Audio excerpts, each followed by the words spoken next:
Sunday Night Production. All I have for you is a word. Nage droit devant toi, nage droit devant toi.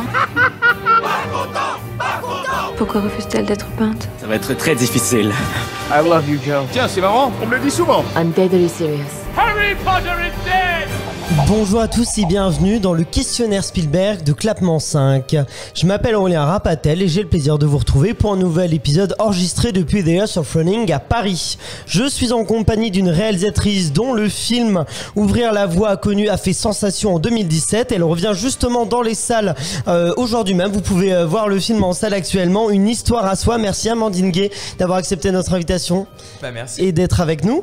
Et est-ce que tu es prête à te confronter au terrible questionnaire Spielberg ? Mais tout à fait. Alors c'est un questionnaire un peu sur tes goûts cinéma, tu vois, il y a plusieurs questions et tu peux détailler ou pas selon tes envies, c'est comme tu le veux. Ça marche. C'est bon pour toi?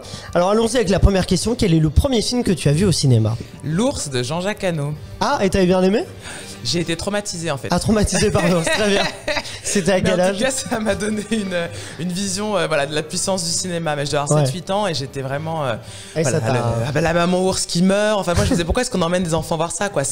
Mais c'est de la fiction ou un documentaire? Non, c'est une fiction. Ah oui, c'est une fiction, d'accord. C'est une fiction, okay. ouais. Et ça, t'avais, bon, bah, c'est la première expérience marquante en tout cas au cinéma. Est-ce qu'il y a un film ou dessin animé qui a marqué ton enfance sans te traumatiser, peut-être pas comme l'ours? Alors les dessins animés, moi j'avoue que j'en ai pas. On n'avait pas. On regardait pas les Disney. Un film de fiction? Oui, comme alors, moi, ou un documentaire, comme obsédée par Jumpin' Jack Flash, qui est une comédie à base parce que je suis un peu plus âgée. Et du coup, c'est un film avec Whoopi Goldberg dans le rôle principal. C'est une comédie, donc c'est une nana hyper ennuyeuse qui bosse dans des bureaux et elle est contactée sur son ordinateur par un agent secret et du coup sa vie prend une tournure complètement rocambolesque. Ah d'accord. Okay. Et voilà, ça me faisait mourir de rire quand j'étais petite et donc j'ai beaucoup regardé cette VHS. Regardé ça, d'accord. Est-ce que tu as un ou une réalisatrice modèle? Je dirais Diriz, qui est une réalisatrice afro-américaine. D'accord. Et je trouve que sa carrière est vraiment très très bien menée dans un cinéma art et essai. Donc son premier film, ça s'appelait Pariah, et c'était un coming of age movie sur l'expérience d'une jeune fille noire lesbienne aux États-Unis. D'accord. Et puis depuis, elle a fait des films très différents, un biopic sur Bessie Smith, un film qui est sur Netflix sur des anciens combattants de la Deuxième Guerre mondiale qui retournent dans le sud des États-Unis, donc des noirs et des blancs qui ont été mélangés puis qui retrouvent les États-Unis ségrégés. Et puis là, son prochain projet qui sera aussi sur Netflix, là c'est plutôt un film d'aventure et de science-fiction dans lequel il y a Angela Bassett, etc. Enfin, donc voilà, je trouve ça hyper intéressant qu'elle touche à plusieurs genres et toujours en gardant sa patte. Ouais. Son identité. Est-ce qu'il y a un film quel est le dernier film que tu as vu au cinéma d'abord?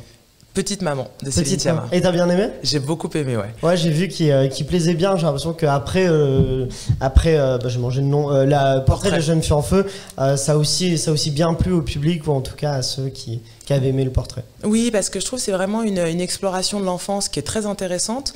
C'est aussi une façon de revisiter justement le film de Retour vers le futur, quoi. Enfin le film de voyage dans le temps. Oui, c'est ça. Et justement en le prenant du côté de l'intime. Oui, et ça, j'ai trouvé que c'était vraiment très subtil et que c'était une très bonne idée. Et puis, moi, j'ai beaucoup aimé, il y a des séquences où les comédiennes, les jeunes actrices s'amusent à jouer aux détectives, etc. Et j'ai trouvé que c'était vraiment très, très juste et très drôle. Et donc, voilà, le film m'a bien plu. Ouais. Ça t'a plu? Est-ce qu'il y a un film qui va sortir au cinéma et que tu attends? James Bond. Ah, le Mourir peut attendre oui. Qu'on espère, normalement ça devrait être bon pour le cinéma, je crois, malgré le rachat d'Amazon, ça devrait arriver. Et en octobre, je crois, quelque chose comme ça. C'est ça, c'est mon anniversaire en octobre. Donc voilà, c'est parfait. Pile, je sais qu'ils ont choisi pour toi. C'est sûr. Ils m'ont dit, Barbara Broccoli, je crois que c'est le nom de la productrice, qui a dit c'est spécialement pour Amandine. Quel est le film qui te fait toujours pleurer? Secrets and Lies de Mike Leigh. D'accord. Donc Secret et mensonge. Et c'est un film de fiction et justement ça parle d'adoption. Donc l'héroïne, elle s'appelle Hortense et c'est Marianne Jean-Baptiste qui est une actrice que moi j'adore, qui est très très bonne. Et donc c'est l'histoire de cette femme qui, au décès d'un de ses parents, décide de retrouver sa mère de naissance. Et c'est beaucoup de rebondissements puisque le personnage principal est noir et découvre que sa mère de naissance est blanche. Enfin voilà. Mais c'est très bien fait, c'est très fin. Et en même temps, ça aborde des questions difficiles. Et voilà, je me le regarde, je pense, une fois par an et à chaque fois je pleure. À chaque fois, c'est efficace. Est-ce qu'il y a un film au contraire qui te fait toujours rire? Alors, ça dépend desquels, mais j'avoue, j'ai re-regardé récemment The Hangover. J'avais envie de rire. C'est Very Bad Trip. Oui, Very Bad Trip. Et j'ai trouvé que c'était toujours aussi efficace. Donc voilà. Todd Phillips, je crois, toujours au rendez-vous. Est-ce qu'il y a un film que tu regardes pour te remonter le moral? Alors, il y en a deux, parce que c'est des films un peu de la même époque, qui sont Love and Basketball et puis Brown Sugar. Et c'est donc deux films. Bon, moi, voilà, j'aime les comédies romantiques. Je dois faire moi. je dois l'annoncer. Et du coup, les deux ont quelque chose de spécifique. Dans Brown Sugar, ça suit le parcours d'une journaliste de hip-hop. Et du coup, c'est un film qui centre aussi beaucoup la musique, etc. Et le hip-hop d'une certaine génération, donc la mienne. Donc, c'est pour ça que j'aime bien. Et puis, Love and Basketball, là, comme son nom l'indique, ça centre beaucoup le basket. Et comme moi, j'ai joué au basket quand j'étais jeune, donc voilà, c'est un peu des films iconiques de mon adolescence aussi. Qui t'ont marqué. Est-ce qu'il y a un film qui t'inspire? Il y en a plein. Qui te donne envie de faire du cinéma, vraiment? Alors je dirais peut-être plus qu'un film, je dirais que les deux dernières fois où je me suis dit ah ouais, j'espère que je pourrais faire ça le jour où je passe à la fiction et quand je serai grande, j'espère que je ferai comme ça. C'était la série Fleabag de Phoebe Waller-Bridge, où là je me suis dit tout, de l'écriture au jeu, en passant par la photo, il n'y a pas une fausse note. Et pareil avec I May Destroy You de Michaela Cole, où je me suis dit ah oui, vraiment là il y a des grosses cylindrées, et c'est des choses que moi je regarde en tant que cinéaste en me disant waouh. Faut réussir à faire ça. T'aimes bien Euphoria aussi un peu ou pas? Parce que ça me fait penser à I May Destroy You, il y a quelques points communs. C'est une série qui te... Alors Euphoria, c'est vrai que j'ai trouvé que c'était bien, mais ça m'a moins touchée, et je pense aussi peut-être parce que c'est quand même plus sur des post-adolescents. Oui, ils sont plus jeunes. Voilà, ils sont plus jeunes, et donc du coup j'ai trouvé que c'était bien fait. J'aimais bien l'usage de la musique, mais c'est vrai que j'ai trouvé qu'il y avait vraiment une réflexion, par exemple dans I May Destroy You, sur la narration en elle-même. Comment est-ce qu'on raconte une histoire et comment du coup on peut déconstruire la narration cinématographique pour raconter le trauma.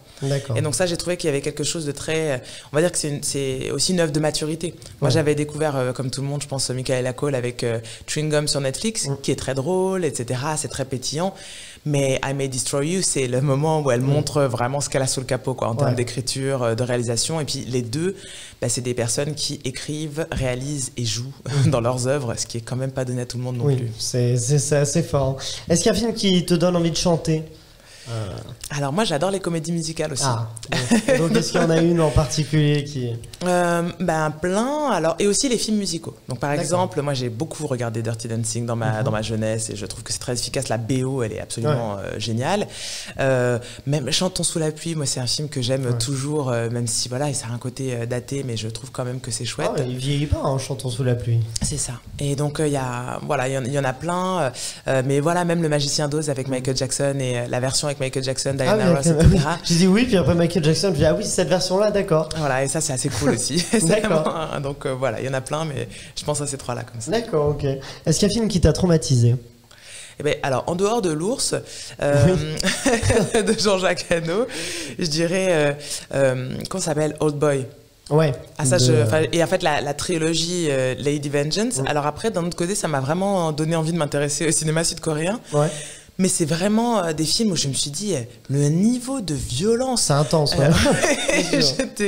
J'étais vraiment choquée. Et puis de violence aussi psychologique, Et donc, voilà, ça m'avait... En tout cas, j'ai été saisie, Et est-ce qu'il y a un film que tu aurais adoré réaliser? C'est dur parce qu'à chaque fois on se dit en même temps j'aime tellement le film tel quel que je sais pas si... Mais s'il y en a un où tu te dis j'aurais bien aimé qu'il y ait mon nom à la place de celui du ou de la réalisatrice. Alors je dirais Bessie, mais plus pour le côté donc de Dee-Rees, mais parce que justement le rôle principal c'est Queen Latifah, que moi j'adore, et donc voilà, par exemple diriger Queen Latifah dans un film musical, c'est un peu la fête, Donc, c'est la consécration. Et est-ce qu'il y a un film qui t'a le plus fait peur? Quel est le film qui t'a le plus fait peur? Alors, moi, j'ai vraiment très peur, en fait, sur les films d'horreur, etc. Et donc, j'en regarde plus trop. Mais je me rappelle que quand j'étais plus jeune, à la télé, il y avait It, le clown, là. La version, du coup, le téléfilm, Voilà, et ça m'avait fait très, très peur. Mais... Ça a été efficace. Ah oui, très, très. Et pour terminer, est-ce qu'il y a un film que personne ne connaît ou que les gens connaissent moins et que tu conseilles, que tu aimerais faire découvrir aux gens? Je dirais Daughters of the Dust de Judi Dash, qui en fait c'est la première réalisatrice noire qui a réussi à sortir un film indépendant aux États-Unis. Et ça raconte en fait l'histoire d'une communauté assez peu connue aux États-Unis, une communauté afro-américaine. Donc je recommande. Pour les gens, moi par exemple, je ne connais pas, donc je découvrirai avec plaisir. Merci beaucoup pour toutes ces réponses, Amandine. Je rappelle que ton film Une histoire à soi est déjà disponible au cinéma, vous pouvez foncer le voir. Et tu avais aussi réalisé donc, je disais en intro, Ouvrir la voie, c'est ça, j'ai eu un doute en le disant, que l'on peut trouver facilement en VOD, j'imagine, ou peut-être sur des plateformes de Oui, il est un peu partout, donc MyCanal, Arte Boutique en DVD, VOD, Univers Ciné, vous tapez Ouvrir la voie dans votre barre Google et vous allez trouver, ou dans une autre barre de recherche. Vous allez trouver dans tous les cas. Merci donc pour toutes ces réponses.